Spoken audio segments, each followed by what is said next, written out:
Imagine being able to sleep deeply, yet consciously at will, as if having a switch to turn yourself off anytime you wanted to.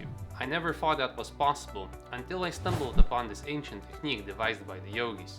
Today I'll cover why and how this technique works, as well as share some of my personal experience on the numerous benefits it has gave me. If you're new to the channel, I'm Modern Monk, and here I explore and promote ways to have more mindfulness in our daily lives, a skill that will help us stay in the present moment, which is the key to living a happier life, because the present moment is all we really have. So the technique I'm referring to has many names. Originally called Yoga Nidra, a name derived from two Sanskrit words, yoga meaning one-pointed awareness and nidra, which means sleep. It is also commonly known as NSDR, or non-sleep deep rest. This practice allows you to relax deeply, but most importantly, you can do it consciously. People often mistake relaxation with sitting in a comfy chair with a cup of coffee, a cigarette, or scrolling on their smartphone. But for absolute relaxation, you must remain aware. In other words, your fullest relaxation requires your full attention. That is the essence of Yoga Nidra, the state of dynamic sleep. So how does it work? Yoga Nidra usually lasts for 20 to 60 minutes, and the beauty of the technique is its simplicity. All you need to do is listen to a recording and follow the instructions. However, it is important to be in a dark and quiet room. Then you just lay down in a yoga pose, most commonly known as Shavasana, to reduce external stimuli to a minimum and listen. It can be done in bed if your sole purpose is to fall asleep easier. However, to reap all of the benefits of the practice, it's recommended to remain aware during it. So you should try and do it outside a place you associate with sleep, like the floor or a yoga mat. In order to not fall asleep easier, you should also aim to do it on an empty stomach. Keep in mind that, as I said, your fullest relaxation will require your full attention. So why does it work? During Yoga Nidra, relaxation is reached by turning your awareness inwards, away from the outer experiences. You see, your brain constantly transmits waves. During waking, those waves are of frequency between 13 to 20 Hz, also known as beta waves, and when you're dreaming, those waves are between 4 to 7 Hz, also known as theta waves. During Yoga Nidra, your brain transmits waves right there in the middle, from 8 to 12 Hz, also known as alpha waves. I will not be going into all the details behind the science of Yoga Nidra, as it deserves a video of its own. But by staying relaxed in these alpha states, a profound experience of relaxation can be reached, which is not only linked to the highest levels of rest, but can also be a doorway to higher levels of consciousness. I first heard about this practice on one of Andrew Huberman's podcasts. I found some recordings online and I started practicing them every day. They were short practices, but I could immediately feel the benefits. I was so amazed, it literally felt like I got a switch to turn myself off whenever I wanted. I would work, exercise, tension builds up, then boom, I hit the switch, 10-20 minutes, I wake up, I feel like it's morning again. I could not begin to explain the level of influence it had on my productivity, not to mention the instant stress and anxiety relief. Around that time, I was really getting into yoga.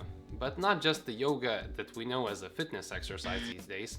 I really wanted to get into the breathing and, most importantly, the way of life. As I was learning more and more, I got so genuinely surprised how well the yogi methodology understood all the dimensions of our existence, especially having in mind that it has been around for thousands of years. At that point, I thought to myself, isn't this conscious sleeping exercise I'm doing originally called Yoga Nidra? If it has yoga in it, I must learn the roots of it. So I decide to dive deep on it, as I do with all the things I'm trying to learn, and I get a whole book on it.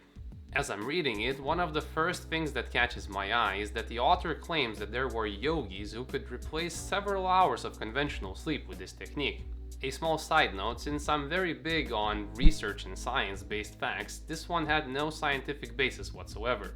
The author was simply sharing his experience of years of teaching this practice and being around people who exercise it daily. But at that point, I have witnessed and heard about crazier things to not believe him. I remember reading it and thinking to myself, wow, this sounds like the most amazing thing ever. Think about it. During this technique, you are aware, you are conscious. During regular sleep, you are not. This means that you literally get to experience more of your life. Instead, say, of 16 hours a day, now you get to experience 17 hours or more. So in some sense, you get to experience more of the biggest gift you'll ever have, which is being alive. This concept completely blew my mind, and I decided to put it to the test. I would wake up every morning a few hours earlier and practice this technique and see how it feels like. I don't want to brag here, but I want you to get a better picture of how important sleep is to me. I wake up every day very early and I work out for several hours. Then I have a normal day job and a regular life outside of it. The point is that any lack of recovery I would notice immediately. However, there was none of that. I actually even felt better on some days. So I got to experience more of my day. Of course, those experiences are not always pleasant, but nothing in life is always pleasant. Therefore, it can teach you to enjoy whatever the present moment has to offer. While the physical side of things were truly astonishing, it also helped me transform my personality. Remember how during Yoga Nidra you are in this state between waking and sleeping? Well, in this state, your mind is very receptive. In fact, it is so receptive that you can even penetrate your unconscious mind, a task that to me then seemed impossible. The power of that is that it can completely transform your personality. You see, all of your decisions and behaviors are actually coming from the unconscious mind, and your conscious experience is just a small fraction of the million and billion things that are happening in your unconscious mind. During traditional Yoga Nidra, you get to set a sankalpa. I mention traditional here because I've not seen this practice in the ones that are named NSDR or non-sleep deep rest. Sankalpa is a Sanskrit word that means resolution or intention. Sankalpa can create direction for your whole life if it is used wisely. It is a short I am declaration to self that resonates with the person you want to become. You repeat the sankalpa at the beginning of your practice and at the end of your practice. As I said, its purpose is to transform your entire personality, not just physically, but also emotionally and spiritually. So you should not try to use it to change bad habits such as I want to quit smoking or I want to stop eating junk food. A better sankalpa would be I am healthy. Of course, it is quite individual, and you would have to find the best sankalpa that fits you, but for me the very first one was exactly that. I am healthy.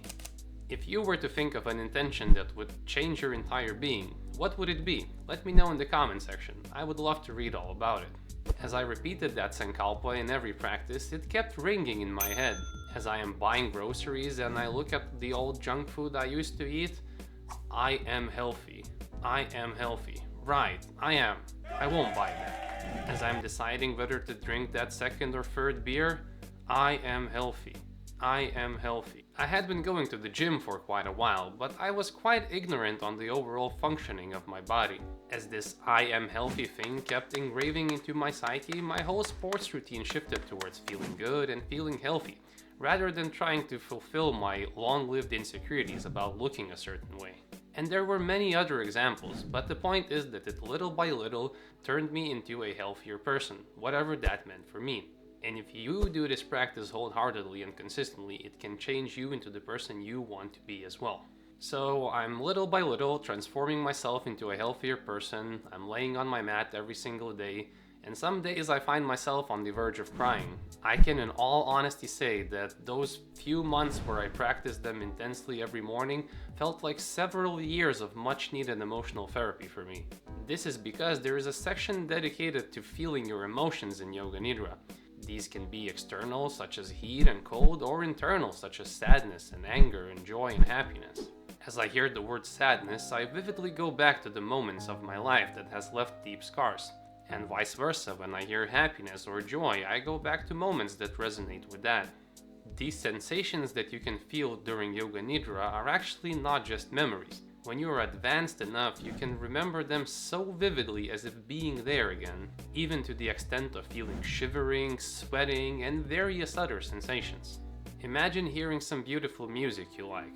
You will certainly remember it, but if you close your eyes and really begin to hear it, as if you were there the first time, it can become a real exploding sensation of reality, and this has the power to change the whole structure of your mind. I've gotten quite good at the practice, to the point where I can do it without any recording. The level of connection it gave to my body, among all the other mentioned benefits, is truly remarkable. I couldn't put it into words, you'd have to feel it to believe it. But what I want you to take away is that this technique is also a skill, which means that in order to reap all of the benefits, you'll have to practice it with consistency and with diligence. Don't expect to feel and get everything on day one. Give it some time. If you watched this long, I actually got a few of these recordings on my channel. Feel free to try them out whenever you got the time. In the meanwhile, you might also enjoy this video where I talk about how meditation can rewire your brain. Thank you all so very much for watching. Stay mindful, and I hope to see you in the next one.